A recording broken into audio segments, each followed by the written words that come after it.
Hello and welcome to today's Twinmotion session, Quixel Mixer for 3D textures in Twinmotion. My name is Vince Danielli, Building Solutions Team Manager for Imagineit. Just a little background about me, I've been with Imagineit for 11 years. I am the Epic Games Twinmotion Technical Lead, and today for this presentation, I'm going to be highlighting some workflows between the Quixel Mixer and Twinmotion and how we can really create some nice 3D textures from scratch. So first I want to get into just showing some things with Twinmotion here. What I've done to set up this scene, just to give it a background and an explanation of how materials really work in Twinmotion. I've applied a standard stock material. Actually, let me replace this one. Just this brick material to the surface of a standard cube primitive. So as you can see, this cube, I think it's something like it's a 1 meter cube, so it's something close to 9 feet by 9 feet by 9 feet. And first off, when I drag and drop the stock material onto this box, we can see that maybe the scaling isn't correct. So first off, I'll decrease the scaling just using the normal functionality for scaling our materials in Twinmotion. But a few things I want to point out before I get into the Quixel Mixer. A little bit of background about how this will all work together in the end. When we apply materials to objects in Twinmotion, the material is sort of a package of maps and settings.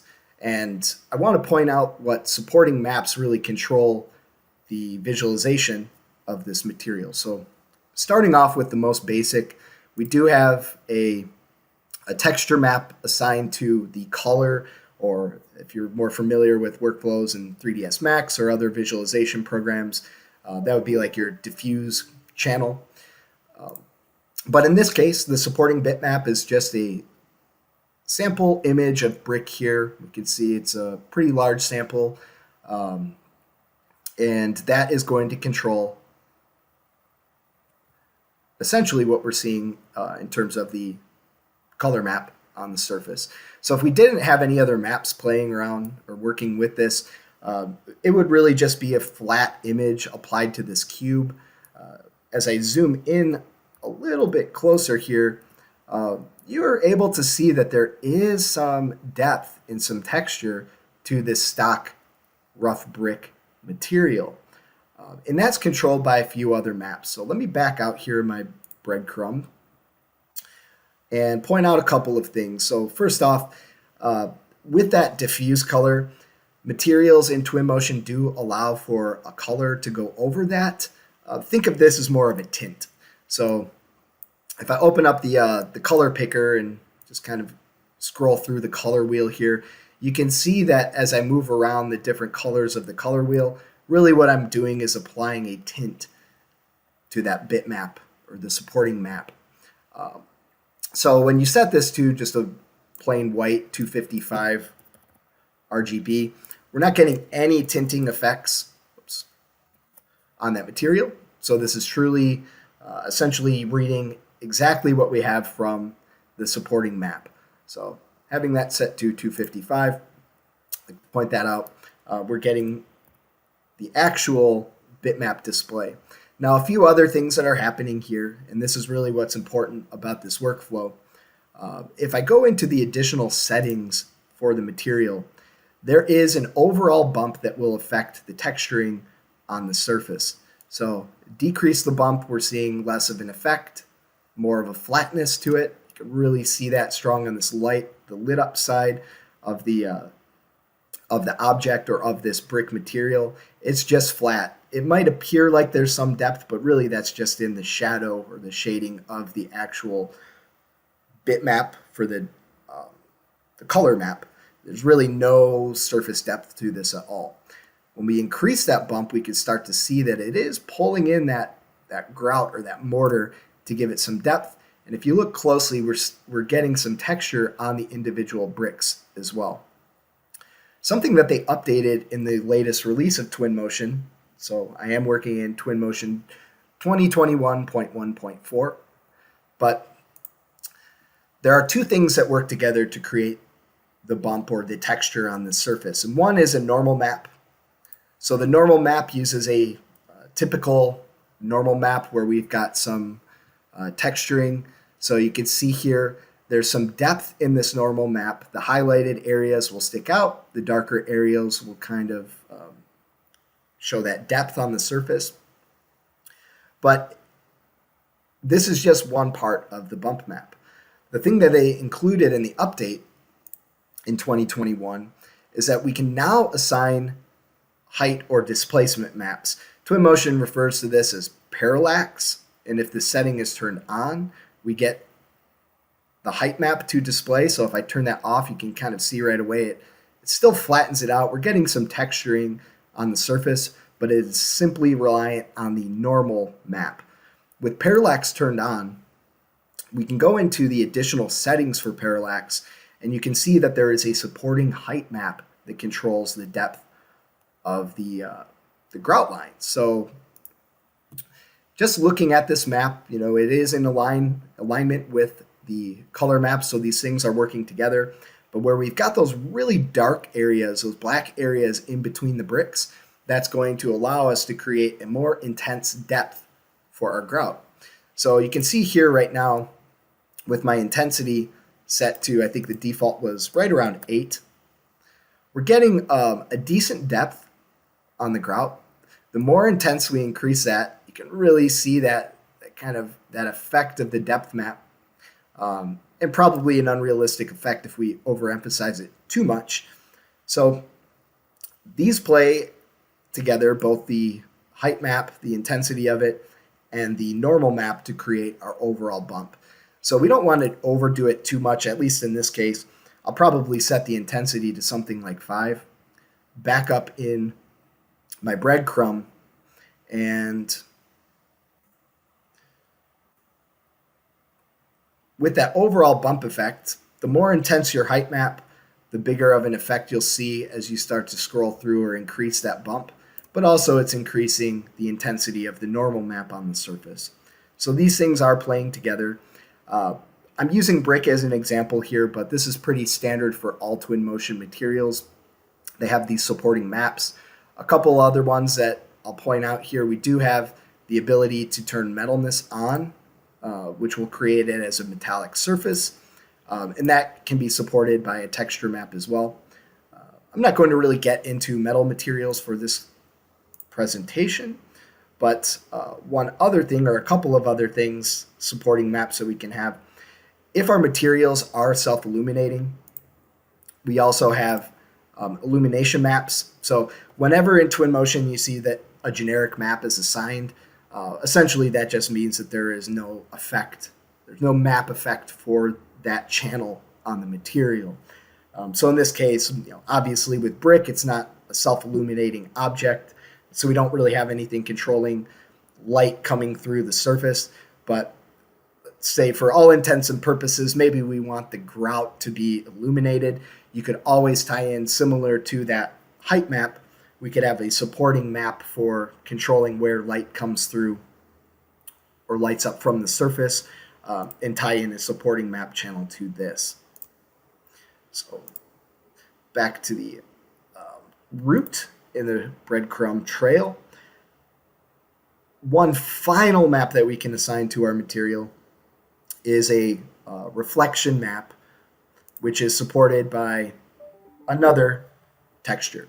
So in this case, we do have, it's a very faint black and white map, but with the reflection map, what this will control is the way that light reflects off of this surface. So essentially, where we get the darker areas, we're going to get more light reflectance than in the light areas of this map. So with this particular example, it's a very subtle effect, but we're going to get more light reflecting on the brick than the grout as we intensify our reflection. So you can see here, I move reflection up to 100%. We're really getting some light reflecting off of that surface material, so it looks like our brick is very glossy or highly reflective. The grout being less so, but we're still getting a reflection effect, a subtle reflection, because of that very subtle kind of gray, not pure white value that's inside that map. So all of these things work together to create our 3D textures within Twinmotion. So those are really the supporting maps. And the reason I'm pointing all of this out is because the Quixel Mixer allows us to generate 3D textures, and it exports all of those individual map channels that we can then assign in Twinmotion to create our custom materials. All right, next up I'm going to do a quick introduction to this application called the Quixel Mixer. And the Quixel Mixer essentially is a program that we can use to create new material maps. What I'm going to show is probably on the really basic side of what Quixel Mixer is capable of. This application does allow you to do a lot of things like paint directly on surfaces, bring in different 3D assets and apply decals and things to them.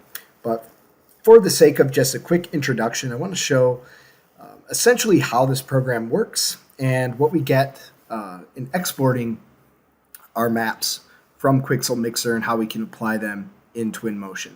So first off, the application does come with a number of sample mixes, they're called, so sample materials or map mixes that we can examine.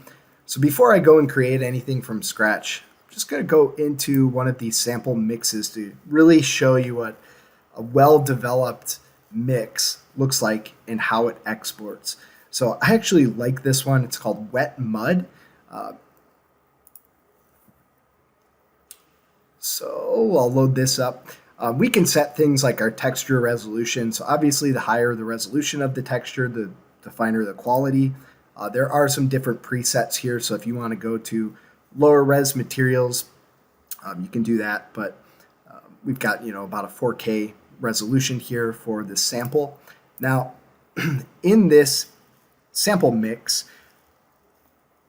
it was called Wet Mud, and we can take a look in the viewport here, and you can really see that this is a really cool surface texture. It's got a lot going on. There are different pieces of mud and rock mixed in here. There's some displacement that allows for puddling in different areas. And if we take a quick look, if you're familiar with programs like Photoshop, if you've never been into one of these material mixer environments, it uses sort of the same idea with layering to build up your image or to build up the texture. So over in this Layers tab inside of Quixel Mixer, you can see that there are a number of basic layers. Some of them are actual textures, others are modifiers like noise, and we can even apply things like masks to this to modify specific textures. I'm not going to get into the real heavy details of this, but just to show you, I can start to toggle the visibility of some of these different layers, and you'll notice that in this particular mix, as I turn off the puddles go away. Some of the moisture within the dirt, you can turn that off. The noise, which is really affecting the displacement of the surface, so it kind of flattens out. And then we have these base layers, the gravel and the mud, to this mix. They do have displacement built into them, so you'll still see some of that texturing, but that noise layer is really just applied to create a more extreme effect on the surface. So start to turn all of this off. We start with a base or a solid layer, and then we can bring in these different texture maps. So you might have different maps already generated that you want to use. If you don't, Quixel Mixer does have a bridge to the Megascans library, so there are thousands of different assets that we can use and that we can modify to start to refine and build up a material based on those underlying images. So if you don't have a stock library to choose from or good images, good bitmaps to build from, this program, the whole Quixel ecosystem of products, the Megascans library is available, so you can bring in some really, really nice samples and images to build up your own custom textures. So some of the things here you can take a look at. You do have control over blending these different layers. So one of the things that makes it pretty clear, if I go into this puddle layer, you can see how it's pooling in these lower areas of the surface. We can start to control the threshold and the height of that by just adjusting sliders. So you can really see this is pretty powerful, and it's all happening in real time on my screen, so I get a really nice sample of the material. And you can also control different things like the radius, how that's actually starting to blend to the surface below. So really cool effects that we can see in real time. You might be wondering, well, that seems pretty complicated. And yeah, maybe it is, but you can get some pretty nice results by just including some sample textures and messing around with these basic sliders. It can get very complicated, and you can really build up some nice materials in Mixer the more experience you have with it. But from just a basic standpoint, and probably what we would be using this for Twinmotion, we might not be getting into this super high polygon, really detailed, realistic looking mud, but we can always create pretty simple. We just do this one. We'll call it some type of floor tile. So just to show you some of the ways that we can start to build the surface from scratch. Want to save changes? No. All right. So I just created a new mix, and this mix starts with no layers. So typically we want to build at least a solid base layer as a base point for the material that we're creating. So I'm going to do that simply by creating a solid layer. I'm not going to make it any specific color. It just serves as sort of the really the base for the mix. And then opening up or creating a surface layer, this allows us or bridges us right to the Megascans library. So if I click on this surface layer, this is on my local library, so it does install all of these locally, but you can go to the online library, and this does have all of the different Megascans. So a lot of these ones here, these are kind of imperfection types of layers to add quality to your materials. You can see that there are a number of them. So when you choose things like different tiles, if we want to bring in just a tile texture, these are all online samples that we can choose from. I'm going to start off with something from my local library, just much simpler. Maybe grab a floor. Let's see this marble layer, and once that stone's in, we can see that it is a nice marble surface. So in this sample, maybe I'm just trying to create a tile floor with a staggered 24 by 12 type of pattern, something along those lines. We can use the power of the mixer to create this material, and then we can export the maps out and then load them into Twinmotion to create a new surface. So first off, creating this stone marble surface, it is currently tiled. So let's see, over on the right side under placement, I see that there's some repetition here of this image. So it's actually tiling it 2 by 2, which might be hard to see, but there are basically 4 samples of that image on the surface. If I want to increase that, we can use the sliders to start to increase that scaling on the UVW. Or if I just want it to repeat as one image so we don't have any repetition on the surface, we can make that a 1 by 1. So no repetition here, just a large area, one image. Then if we want to start to create a tiling to this, I can assign what's called a mask on this texture to create a tile pattern. So in the stack, just adding a mask to the stack, it applies the mask here and then allows us over to the right to create a new mask component, in which in this case, I will choose a pattern. We'll start with a square pattern. And right away, by default, we can see that there's some tiling applied to this. So right away, we've got some nice grout lines to the tile to start to separate it out. There are ways that we could sample individual tiles. So the effect on this one right now, because it is just one large image, some of this pattern. And marble's usually a good one because our eye doesn't catch little things, but like this white spot here, in a true tile, it wouldn't carry over to the next one. So there are ways that we could sample an individual piece and randomize it across this tile pattern. That might take a little bit more work, and for the purpose of just the introduction to Quixel, I'm not going to get into all of the different controls and randomizing your samples. But you can see with the tile pattern, we can control things like the spacing. The offset will actually start to stagger our tiles. You can use the direct numbers here, or type in your numbers to control offsets and different values, and spacing as well. There are some in this particular mask that would allow us to create beveled edges, a cutout. So if you're creating some type of opacity map like a fence, you could do a cutout pattern. For this one, I'm just going to make it really simple.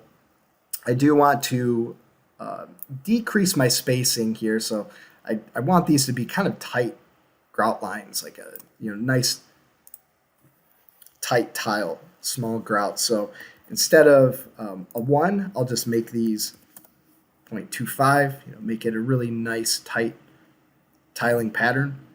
And then with the repetition, one thing that you do have to be careful of if you're doing any type of staggered pattern, so we can increase this number and you'll see it basically adds or removes tiles from the sample. But we definitely want to, if we're trying to make something like I mentioned before, a 12 by 24 inch tile, then we have to use a 2-to-1 ratio. And we want to use, in this case, because I will stagger them, I want to use an even number. And I'll mention why once I actually assign this over in Twinmotion. But if I use just something simple like repeat my X 8 times and repeat my Y 4 times, we actually have a nice 2-to-1 ratio on that tiling for this sample. Then with the offset, if we want to start to stagger this, you could use your slider. Actually, I have this opposite. Let me flip these numbers. I want this to be a 4 and an 8 this way. All right, there we go. So you can see as you start to move the slider, you can control where those grout lines are. If I want this to be just a simple staggered brick pattern, half distance, just type in a 0.5 and basically it repeats that brick pattern. So really simply, I've got kind of a starting point or a base point. I'm not really fond of the way that the grout looks in between because it's just blending to that solid surface underneath. So we don't have a real good grout representation between these tiles. So the next thing I'll do is I'll fill that in. I'll use another texture layer, blend it in, and create a real simple grout texture. So next step, and I'm pretty happy with this tiling. It looks good to me. I'll add another surface layer. One really nice image to use for things like grout, just starting with the sand. So I want to pick a pretty uniform type of looking sand, whether it's this desert sand sample or this Thai beach sand. There's some imperfections in here that might look a little bit funny for grout. So this one looks a little bit smoother, even though it's very orange to begin with. Really easy to change that. So load in the desert sand, and you can see that it does blend to the surface below. And we're getting a pretty nice look in between, but you'll see some of the sand imperfections do show up on the surface of the tile. We kind of want to bury that so it's really just in between these lines and it's not affecting the top surface. So in order to adjust this, first off, I probably want to change the color. Let's just say we're using more of like a white or an off-white grout. So picking the texture, collapse some of these down. In the albedo channel, we're able to basically pick the color swatch and start to lighten that up. So if I do want it to be just maybe an off-white, maybe a darker gray or really dark, you can play around with this and you can change the tint on that surface. So it's really overriding the image and it's creating, it is just tinting it just like before in Twinmotion, but with this, you can lighten it, you can darken it. Kind of like the look of that light color in there. And you can see when I hover my mouse over in the viewport, you can also use your eyedropper to pick a specific color of an existing texture. So if you wanted to match one of the colors within the tile, you could click, and it's going to shift that to pick the RGB values from the color picker. I'll just make this a nice pure white so it stands out, and then apply that. All right, and then because these two are being blended, so there is a blend mode, the opacity is going to control the amount that it's actually showing that top surface. So as I increase the opacity, it's really going to protrude through the surface below, but we can also control the height designation. So before, when I was getting those imperfections on my tile, if I start to drop this height down, you can see that those imperfections, they start to go away. My tile's not sticking up too much, so I have to be very, very touchy here just to get it to pop through. There we go. So it's showing the grout in between. I'm not getting any imperfections on my surface because I'm pushing that layer down below, and it's not affecting the height of the tile above. So blending those together, I get a nice grout line. And then you could spend a lot more time tweaking things like the colors on here. If I do really want to be picky, zooming in, we can see that the sand below, it's still kind of pixelated looking. So one of the things I might do here with this desert sand is we can increase the tiling of this so that there are more repetitions of it. Obviously, because the tile is breaking up this image, visually we're not going to see the repetition in the surface. So we can really increase the repetitions of the desert sand to make it look grainier, more like a grout in between. So I might increase that to, let's try 8 by 8. So there we go. We're starting to see more of the grain of this. We can then control the height frequency, so kind of the surface normal in between. But if we're thinking of it just as kind of a floor pattern that we're going to use in Quixel, we might be happy with it at this point. Maybe I want to darken up the actual tile so I can go back to my texture. All of these are intact, so we can always go back in the stack, make changes to it, and see how those changes affect the overall surface. So a lot of this does take some tweaking once you get into it. But I'll take my stone. Let's darken this color channel up a bit. There we go. Make it a nice dark. Opacity is at 1, so really seeing some of the grain from that marble. Maybe lighten it up a little bit and apply that. So you can see really easily just by creating a texture map, applying a tile to it, I've created this nice new sample. And now this is what's great about it. Once we get to this point, we can really control all of these different channels within each of the layers of the stack. So the type of application for our normals and the strength, you can really get into detail with this.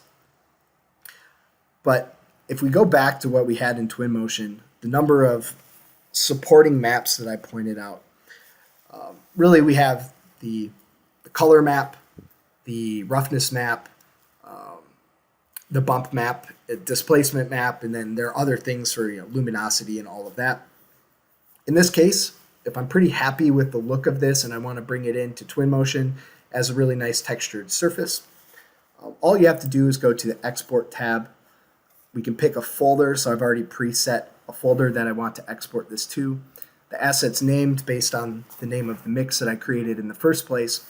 And then below here under Textures, we can pick and choose which of those maps we want to export. So essentially the Quixel Mixer is creating these maps for us and putting them into a folder, and then we can apply them in Twinmotion. So right now this is default to a metalness map. I can change it to a specular map, and it just adjusts some of the presets here. really all I need for Twinmotion are the diffuse channel. I do want to turn on roughness. We'll see. Maybe the gloss bitmap is good for our reflection, so I'll keep that one. I'll turn off the specular map, keep the normal, keep the displacement, turn off ambient occlusion. I could check all of those and export them, even though I might not be using some of the maps. It really doesn't matter, but you'll see by doing this, exporting it out to my documents folder where I saved it. Let me just verify that I'm putting this in the right spot. All right, so it should go in this TM Mixer folder, and it should create a subfolder called floor tile. And when we export it to disk, it's exporting those 5 maps. So it does this pretty quickly. All right, all done. And now, jumping back into Twinmotion, back looking at our rough brick here that we have, I'm going to essentially create a whole new material from scratch. So back into Twinmotion, if I pick on this brick down here in the material editor, we can change this from showing our preview to clicking to show multiple materials in your project, and that gives us access to create a whole new one. You could always duplicate an existing and then replace all the materials on it. So if we already have this brick assigned all over the place and we want to replace it with the floor tile, instead of creating a new material, we can always just edit the material that's already applied throughout your model, and it's going to update everything globally. Since this is just a sample box here that I created, I don't care. It's one material, one object. So I'll go ahead and create a new material and drag and drop my new material onto the cube. So right now, it's just a white box. I should probably point out that it's always good to rename your materials right away so you know what you're working with. So I'll name this the same as the mixer sample that I created, so floor tile. And now, going through our different channels, I can open, so this is one I created before this, but I'll go back into Mixer. Here's the floor tile that I created. We see the 4 maps showing here, and this first one is the color map. One thing I mentioned that is important, I made sure that I used even numbers for the tiling when I did the stagger pattern, because if you don't and you start to scale your materials down, if you have an odd number, you're actually going to get a seam, or there's going to be a repetition between 2 tiles. But because of this tile being essentially a procedural map where it repeats on the surface, it's going to give the appearance that we've got a continuous tile pattern and there's no weird double row where I've got a vertical here that matches up with a vertical and it restarts. So as long as you're aware of the numbers that you're using, you can really make some nice repetitive surfaces. Now, I used marble because it's a good illusion. It doesn't appear like the tile is repeating on this sample. If I scaled this down much smaller, we would start to see, actually it's not terrible, but you might start to see some of the repetition of different spots. So like this spot here matches up to this spot. Marble's always a good one because it's hard for our eyes to catch that repetition. But because we are just using maps, there is going to be repetition. But because you can control the scaling of your tiles within the mixer, you can really sample a large area. So if you're doing an entire floor and you wanted to make sure that the pattern or the surface pattern, that color pattern didn't repeat, then basically you would just scale up a huge image and then break it into a tile pattern this way so we wouldn't get any repetition. You can apply it to your surface. So right away we can see, hey, that looks all right. We've got the color map. It came through from Mixer. Now from there, I might start applying my other maps. We'll get to the reflection in a second, but under settings with the bump map you see right now, Changing the bump doesn't do anything because I haven't applied the bump map, but I'll go and pick the normal map that was generated. It's very faint. It doesn't look like there's too much to it, but let's see, by applying that, maybe I should have made the depth in the initial surface here in Quixel. I maybe should have applied larger height to this so we get more of that depth to it. Maybe not too much, but probably something like that, because this will affect the normal map. We're pulling tricks to create these maps to create depth to our materials. So the more depth that you give it here, the better the normal map that's generated. Because I didn't really adjust my height map too much initially, the normal map is probably not going to give it too much of a texture for this instance. You'll see that even by heightening that up, it looks like some of the grain is more pronounced, which we can, if we don't like that much, we can always kind of fade it using an opacity. But getting back to this, now that the normal map is assigned, we might see, yeah, there's a little bit. If I get in really close, you can start to see some of that depth that's present within the tile. So I don't know that this really exported a great displacement map, and with tile, you probably aren't going to displace it too much anyway. You can get away with using your normal map to show your grout depth. But if it was something like a brick, we could definitely export that black and white channel to give it more of a depth from the Quixel mixer. So I'm not even going to bother with the displacement map at this point. Got the normal map assigned to give us a little bit of depth to our grout. And then back in my settings, we can start to see, might be difficult to see on my screen, but I'm definitely getting some subtle depth there. I might have to bump this up all the way, but you can definitely see that there is some technique from the normal map being applied to the surface. Now back up to the top of the breadcrumb. Start to increase my reflection, make this a glossy surface, and we've got some nice shiny marble tile. We can always apply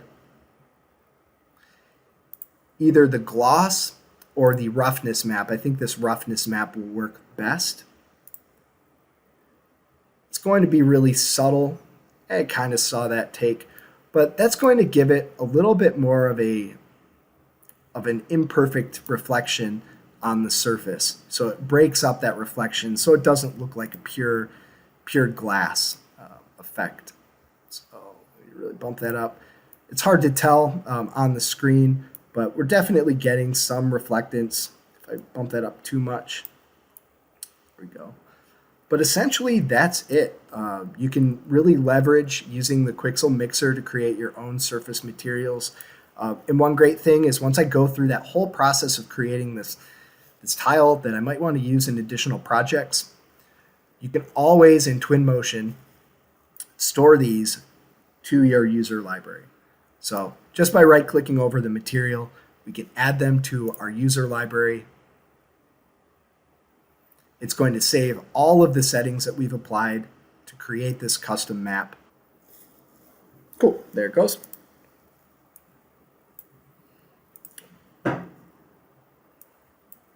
Back up to my user library. So because I saved this, now my floor tile is a material that we can open up any scene, apply this material to a new surface. So, let's see.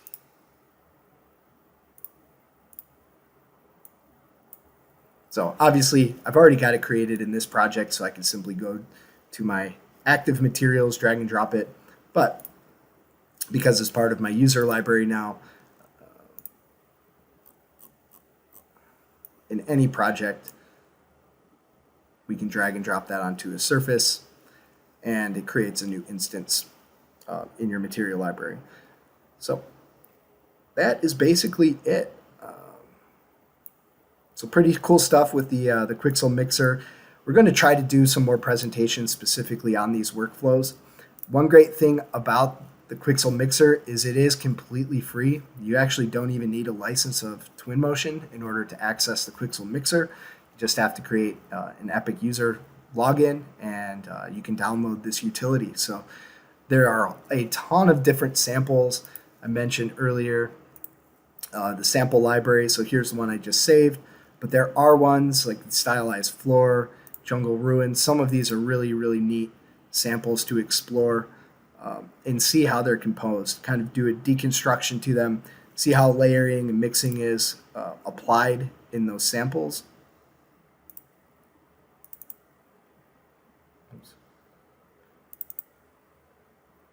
So great. I think that's just about it for this presentation and what I wanted to just kind of do as an introduction to the Quixel Mixer. If you do have any questions, please feel free to shoot me an email, reach out to us here at Imagine It. So there's my info on the screen. And as I mentioned, we're planning on doing, especially with the new rollout of Twinmotion in 2022, we'll probably be doing quite a few more presentations on a monthly basis, showing neat workflow things like this and how to enhance your ArcViz experience using Twinmotion and these supporting applications. So thank you. Have a good day.